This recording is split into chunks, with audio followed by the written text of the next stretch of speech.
എൻ്റെ എത്രയും സ്നേഹം നിറഞ്ഞ ശ്രീധരിയം ചാനലിൻ്റെ പ്രേക്ഷകരെ എല്ലാവർക്കും സ്വാഗതം. എൻ്റെ സുഹൃത്തുക്കളെ, നിങ്ങളുടെയൊക്കെ ആവശ്യപ്രകാരം വളരെ പ്രേക്ഷകർ എന്നോട് തിരുവോണത്തിനെ പറ്റി കൂടുതൽ എക്സ്പ്ലെയിൻ ചെയ്യാൻ പറഞ്ഞു, വിശദീകരിക്കാൻ പറഞ്ഞിരുന്നു. ഞാൻ കഴിഞ്ഞ വീഡിയോയിൽ തിരുവോണത്തിനുള്ള പാച്ച് ഫ്ലവർ മെഡിസിൻസിൻ്റെ കാര്യങ്ങളൊക്കെ പറഞ്ഞു. പ്രേക്ഷകർക്ക് ആത്മീയ പരിഹാരങ്ങളിൽ താല്പര്യമുള്ളവർക്ക് അവർക്കായി കുറച്ച് കാര്യങ്ങൾ പറയാമെന്ന് വിചാരിക്കുന്നു. ചില ക്ഷേത്ര പരിഹാരങ്ങളെ പറ്റിയാണ് ഇന്ന് ഈ വീഡിയോയിൽ പറയുന്നത്.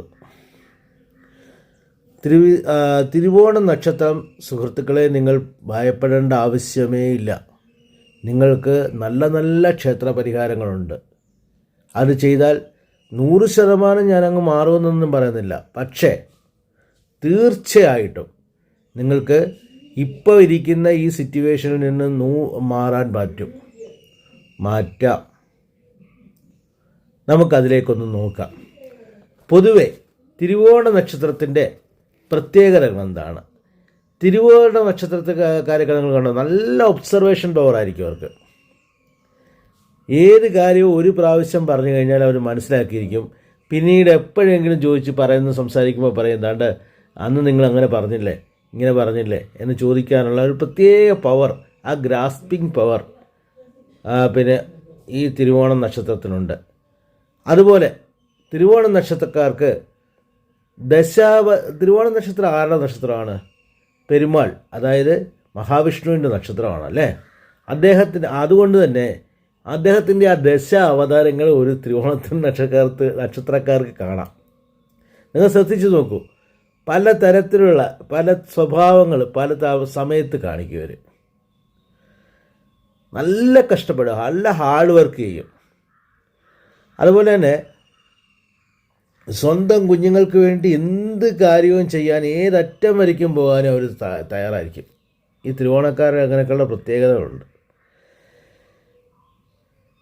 പിന്നെ ഈ തിരുവോണ നക്ഷത്രം ശനിയുടെ, അതായത് മകരരാശിയിലാണ് ഇരിക്കുന്നത്. അപ്പം ശനി പ്ലസ് ചന്ദ്രനാണ് അവിടെ ആക്ട് ചെയ്യുന്നത്. തിരുവോണ നക്ഷത്രത്തിന് ആക്ട് ചെയ്യുന്നത് ശനി പ്ലസ് ചന്ദ്രനാണ് എന്ന് പറഞ്ഞാൽ മഹാവിഷ്ണുവിനും നമുക്ക് വേറെ പറയാം.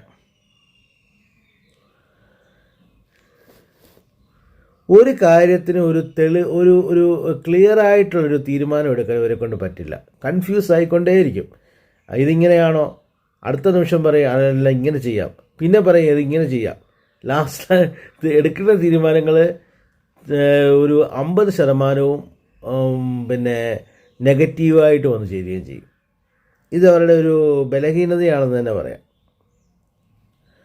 കുടുംബത്തിൽ പൊതുവേ ഇവരെന്ത് ചെയ്യുമെന്ന് വെച്ച് കഴിഞ്ഞാൽ, ഭാര്യ ഭർത്താവ് റിലേഷൻഷിപ്പ് അത്ര സുഖമായിരിക്കും തോന്നില്ല. കാരണം ഭാര്യയായാലും ശരി ഭർത്താവായാലും ശരി തിരുവോണക്കാർക്ക് അത്യാവശ്യമായിട്ട് അവരെ വന്ന് ആരെങ്കിലുമൊക്കെ ഒന്ന് എന്താ പറയുന്നത്, ഒന്ന് ബലപ്പെടുത്തണം. അവർക്ക് വന്നിട്ട് നല്ല നല്ല കാര്യങ്ങൾ പറഞ്ഞാൽ അവരെ ഇപ്പോൾ ഒന്ന് പ്രശംസിച്ച് കഴിഞ്ഞാൽ അവരെല്ലാ കാര്യവും ചെയ്യും. പക്ഷേ അൺഫോർച്ചുനേറ്റ്ലി അങ്ങനെയല്ല കാണപ്പെടുന്നത്. അവരുടെ ഭർത്താവായാലും അവരുടെ ഭാര്യ ആയാലും അവരെ വന്നിട്ട് വേണ്ടിയ വിധത്തിൽ ഉത്സാഹിപ്പിക്കാൻ തയ്യാറാകുന്നില്ല. ഇത് തന്നെ ഒരു കുടുംബത്തിലെ പലതരത്തിലുള്ള ബുദ്ധിമുട്ടുകൾ, തിരുവോണക്കാർക്ക് പലതരത്തിലുള്ള ബുദ്ധിമുട്ടുകൾ ഉണ്ടാകാൻ ഇത് കാരണമാകുന്നുണ്ട്. പിന്നെ വേറൊരു കാര്യം അറിയാമോ, തിരുവോണ നക്ഷത്രം ആരുടെയാണ്? വാമനൻ്റെ അല്ലേ. അതായത് വാമനൻ എന്ന് പറഞ്ഞാൽ നമുക്കറിയാം, നമുക്ക് പിന്നെ ഓണം ആഘോഷിക്കുന്നതേ വന്നിട്ട് തിരുവോണത്തിനെ വിചാരിച്ചാണ്. വാമനൻ എന്താ ചെയ്യുന്നത്? വാമനൻ ഒരു ഗുരുവാണ്. ചെറിയ ബ്രാഹ്മണനായിട്ട് വന്നിട്ട് ചവിട്ടി താഴ്ത്തുകയാണ് ആരെ? ഈ മഹാബലിയെ ചവിട്ടി താഴ്ത്തുന്നത്. ഇതിൻ്റെ ഒരു വേറൊരു മീനിങ് നമ്മൾ നോക്കിയേ. ഗുരു വന്നിട്ട് എപ്പോഴും വന്നിട്ട് ഈ നക്ഷത്രക്കാരെ വന്നിട്ട് പോസിറ്റീവായിട്ട് വർക്ക് ചെയ്യില്ല, അവർക്ക് നെഗറ്റീവായിട്ട് ആർക്കും വർക്ക് ചെയ്യുന്നില്ല. ഗുരുവിൻ്റെ നക്ഷത്രത്തിൽ ഇനിയും ഈ നക്ഷത്രങ്ങളായ വിശാഖം, അതുപോലെ തന്നെ പൂരുരുട്ടാതി, പുണർദം, ഈ നക്ഷത്രങ്ങളൊക്കെ ഗുരു ഇരിക്കുമ്പം പൊതുവെ അവർക്ക് വന്നിട്ട് തിരുവോണം നക്ഷത്രക്കാർക്ക് നന്നായിരിക്കില്ല. എന്ന് പറഞ്ഞാൽ അതെങ്ങനെ എഫക്റ്റ് ആകുമെന്ന് നിങ്ങൾ എന്നോട് ചോദിച്ചു കഴിഞ്ഞാൽ, ഇപ്പം ഗുരു ഒരു ചന്ദ്രൻ്റെ നക്ഷത്രത്തിലാണ് ഇരിക്കുന്നത് വെച്ച് തിരുവോണ നക്ഷത്രക്കാരുടെ ഗുരു എന്ന് പറഞ്ഞാൽ തിരുവോണം പിന്നെ ലഗ്നമായിട്ടുള്ള ചന്ദ്രനിരിക്കുന്ന, അതായത് അങ്ങനെയുള്ള ഗുരു ഇരിക്കുകയാണെങ്കിൽ എന്താ സംഭവിക്കുന്നതെന്ന് വെച്ച് കഴിഞ്ഞാൽ പിന്നെ ചന്ദ്രനിൽ, അതായത് ഗുരു എന്നിട്ട് പിന്നെ ഞാൻ എന്താ ഉദ്ദേശിക്കുന്നത് വെച്ച് കഴിഞ്ഞാൽ പിന്നെ ചന്ദ്രൻ ആ ഗുരുവിൻ്റെ നക്ഷത്രത്തിലാണ് ഇരിക്കുന്നതെങ്കിൽ അത് തിരുവോണ നക്ഷത്രക്കാരുടെ കുഞ്ഞുങ്ങൾക്ക് പ്രശ്നങ്ങളുണ്ടാവും. അതുപോലെ പിന്നെ ചൊവ്വായോ കേതുവോ ഒക്കെ ഉണ്ടെന്നുണ്ടെങ്കിൽ, തിരുവോണ നക്ഷത്രത്തിൽ ചൊവ്വായോ കേതുവോ ഒക്കെ ഉണ്ടെന്നുണ്ടെങ്കിൽ കുഞ്ഞുങ്ങൾക്ക് ഓട്ടിസം ഉണ്ടാകാൻ ചാൻസ് ഉണ്ട്. അതുപോലെ എപ്പോഴും ഭയങ്കരമായിട്ടുള്ള മനക്കഷ്ടങ്ങൾ ഉണ്ടാകാൻ ചാൻസ് ഉണ്ട്. അതുപോലെ തിരുവോണ നക്ഷത്രത്തിൽ രാഹു ഇരുന്ന് കഴിഞ്ഞാൽ അത് വന്നിട്ട് അമ്മയെ ബാധിക്കാൻ ചാൻസ് ഉണ്ട്. തിരുവോണ നക്ഷത്രത്തിൽ ചൊവ്വ ഇരുന്നാൽ, മകരത്തിൽ ചൊവ്വ ഉച്ചത്തിലാണെങ്കിലും അത് സഹോദരങ്ങളുമായിട്ടുള്ള ബന്ധങ്ങൾ ബാധിക്കാൻ ചാൻസ് ഉണ്ട്.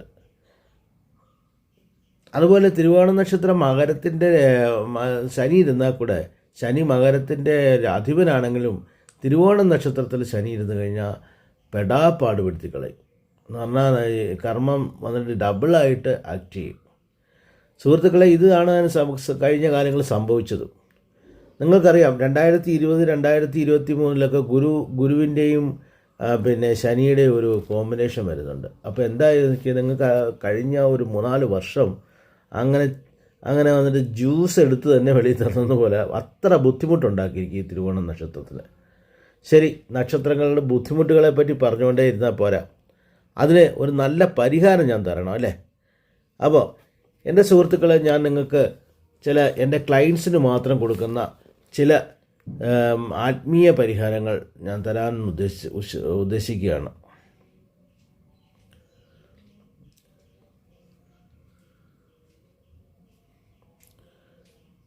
കാരണം ഈ തിരുവോണ നക്ഷത്രക്കാർക്ക് വൈറ്റ് ബ്ലഡ് സെൽസ് ബാധിക്കാറുണ്ട്. വൈറ്റ് ബ്ലഡ് സെൽസ് ബാധിക്കുമ്പോൾ എന്തായിരിക്കും സംഭവിക്കുന്നത് അറിയാമല്ലോ. നമ്മളുടെ പിന്നെ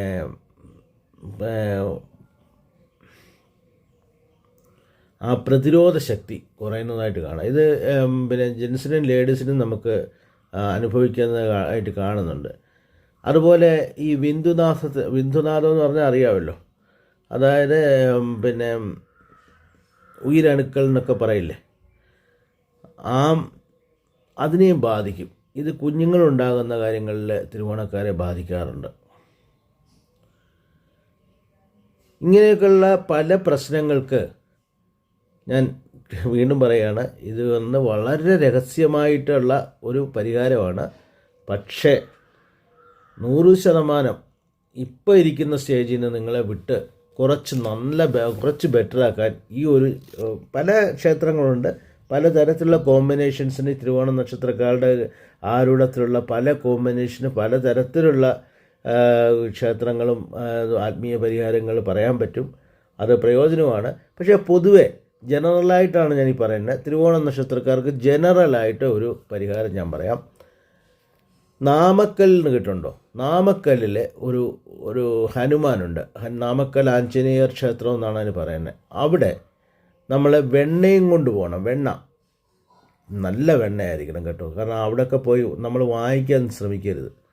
കഴിയുന്നതും നമ്മൾ ഇവിടുന്ന് തന്നെ നല്ല വെണ്ണ വാങ്ങിച്ച്, വെണ്ണയും തൈര് ചോറില്ലേ, തൈര് സാധനം എന്നൊക്കെ പറയില്ലേ തമിഴിൽ, അതുപോലെ തൈര് കൊണ്ടുണ്ടാക്കിയ ചോറ്, അത് വന്നിട്ട് അവിടെ പോയി ഉണ്ടാക്കുക. അല്ല നമുക്ക് അവിടെ വാങ്ങിക്കാൻ കിട്ടും. അതല്ല നമുക്ക് ഇവിടുന്ന് ഉണ്ടാക്കി കൊണ്ടുപോകാൻ പറ്റുകയാണെങ്കിൽ അത് അധികം രാവിലെ പോയ വൈകുന്നേരം നമുക്ക് പോയി ചേരാവുന്ന ദൂരമേ ഉള്ളൂ നാമക്കൽ എന്നൊക്കെ പറയുന്നത്. അപ്പോൾ നമുക്ക് വീട്ടിൽ നിന്ന് തന്നെ പ്രിപ്പയർ ചെയ്താൽ ദ ബെസ്റ്റ്.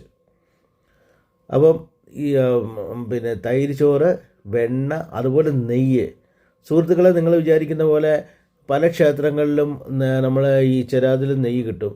അത് നിങ്ങൾ വിശ്വസിച്ചെടുക്കേണ്ട. കൂടുതലും ഡാൽഡ ആയിരിക്കും അതിനകത്ത് ഉപയോഗിക്കുന്നത്.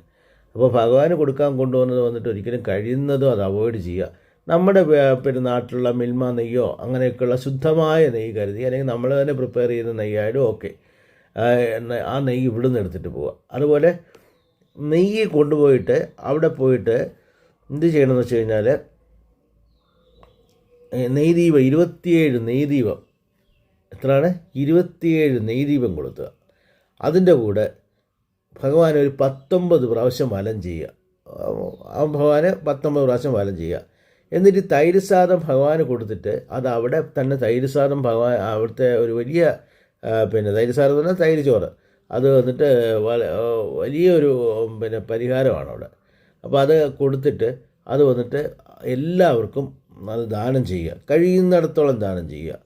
ഇത് 100% വന്നിട്ട് ഇപ്പോൾ ഇരിക്കുന്ന സ്റ്റേജിൽ നിന്ന് നിങ്ങളെ വിടുവിക്കും. തിരുവോണ നക്ഷത്രത്തിൻ്റെ ആ ഒരു വല്ലാത്ത ഒരു സിറ്റുവേഷനിൽ നിന്ന് വിടുവിച്ച് തീർച്ചയായിട്ടും നല്ല ഒരു ജീവിതത്തിലേക്ക് അവരെ കൊണ്ടുവരാൻ സാധിക്കും. അതുപോലെ ഇപ്പം ഞാൻ വേറൊന്ന് പറയാം, തിരുവോണത്തിനും അതുപോലെ അവിട്ടത്തിനും കൂടെ ഞാൻ പറഞ്ഞേക്കാം. തിരുവോണത്തിലും അവിട്ടത്തിലും ഒക്കെ ചൊവ്വായും കേതുവും ഒക്കെ നിൽക്കുകയാണെന്ന് വെച്ചോ. ഇത് വന്നിട്ട് ഓട്ടിസത്തിനും ഞാൻ പറഞ്ഞല്ലോ മനസ്സിനെ ഇട്ട് വധിക്കുന്നതിന് പലതരത്തിലുള്ള മനപ്രയാസങ്ങൾ ഉണ്ടാകാനൊക്കെ കാണും. ഇതിന് ഞാനൊരു ക്ഷേത്ര പരിഹാരം പറയാം. നിങ്ങൾ തമിഴ്നാട്ടിലുള്ള തിരുമുരുകൻ പൂണ്ടി എന്ന് പറയുന്നൊരു അമ്പലമുണ്ട്, തിരുമുരുകൻ പൂണ്ടി. അവിടെ പോയിട്ട് ഇതേ ഞാൻ പറയുന്ന അതേ ഇത് തന്നെ, അതായത് ചെയ്യേണ്ടത് അവിടെ മംഗളാംബിക എന്ന് പറയുന്നൊരു ദേവിയുണ്ട്. അപ്പം അവിടെ പോയിട്ട് നിങ്ങൾ അതായത് പരിഹാരങ്ങൾ അവിടെ പോയി ചെയ്യുക. അവിടെ പോയി ചെയ്യുമ്പം നമുക്ക് അവിടെ തന്നെ ഇങ്ങനെ ഓട്ടിസം ബാധിച്ച കുഞ്ഞുങ്ങൾക്കൊക്കെ നല്ല പരിഹാരങ്ങളോട് ചെയ്യുന്നുണ്ട് സുഹൃത്തുക്കളെ. എനിക്ക് അറിഞ്ഞ പല കുട്ടികൾക്കും ഇപ്പോൾ ഞാനിപ്പോൾ അറിഞ്ഞിടത്തോളം പലരും അവിടെ പോയിട്ട് ഈ ഓട്ടിസത്തിനെ വന്നിട്ട് ആട്ടിസം കുഞ്ഞുങ്ങൾക്കുള്ള ഈ ഓട്ടിസത്തിന് ഒരു പരിധിവരെ മരുന്ന് കഴിക്കണം, ഒരു പരിധിവരെ ഇത് വന്നിട്ടൊരു വലിയ റിലീവ് കൊടുക്കുന്നതായിട്ട് കാണുന്നുണ്ട്. അതുകൊണ്ട് ദയവ് ചെയ്ത് നിങ്ങൾക്കറിയാവുന്ന ഓട്ടിസം കുഞ്ഞുങ്ങളുള്ള മാതാപിതാക്കൾ, അതിപ്പം തിരുവോണ നക്ഷത്രം ആകണമെന്നില്ല, ഓട്ടിസത്തിന് മാത്രമായിട്ടാണത്. ഓട്ടിസത്തിൽ അവിടെ പോയി പറഞ്ഞു കഴിഞ്ഞാൽ അവർ പറഞ്ഞു തരും നിങ്ങൾക്ക് എന്താ ചെയ്യേണ്ടതെന്ന്. അതൊന്ന് പോയി ചെയ്ത് കുഞ്ഞുങ്ങൾക്ക് അങ്ങനെയുള്ളവർ പലരും ഒരാൾ രക്ഷപ്പെട്ടാൽ എനിക്ക് വലിയ സന്തോഷമാണ്. എന്ന് പറഞ്ഞാൽ അങ്ങനെ നമുക്ക് ചെയ്യാൻ പറ്റുന്ന നല്ല കാര്യമാണല്ലോ അത്. അതുകൊണ്ട് നിങ്ങളും അത് ഉപയോഗിക്കുക. നിങ്ങൾക്ക് അറിയാവുന്ന കുഞ്ഞുങ്ങൾക്ക് ഇപ്പോൾ പലരും, അതായത് ഫോറിനേഴ്സൊക്കെ വന്ന് അമേരിക്കൻസും അതുപോലെ പല യൂറോപ്യൻസും വന്നിവിടെ ഇരുന്ന് ഈ ഓട്ടിസത്തിന് വേണ്ടിയിട്ട് ട്രീറ്റ് ചെയ്യുന്നതായിട്ട് പറയുന്നുണ്ട്. അത് തീർച്ചയായിട്ടും നല്ലൊരു പരിഹാരമാണ്. അത് വേണ്ടിയമാതിരി ചെയ്യണം കേട്ടോ. അത് നിങ്ങൾ അറിയാവുന്നവർക്ക് ഷെയർ ചെയ്ത് കൊടുക്കണം. ഇത് തിരുവോണ നക്ഷത്രത്തിന് മാത്രമായിട്ടുള്ള പരിഹാരമല്ല, പൊതുപരിഹാരമാണ്. അതുപോലെ വേറൊരു പരിഹാരവും ഞാൻ നിങ്ങളോട് പറയാം. കാരണം കഷ്ടപ്പെടുന്നവർക്ക് അത് വലിയൊരു പ്രയോജനമായിരിക്കും.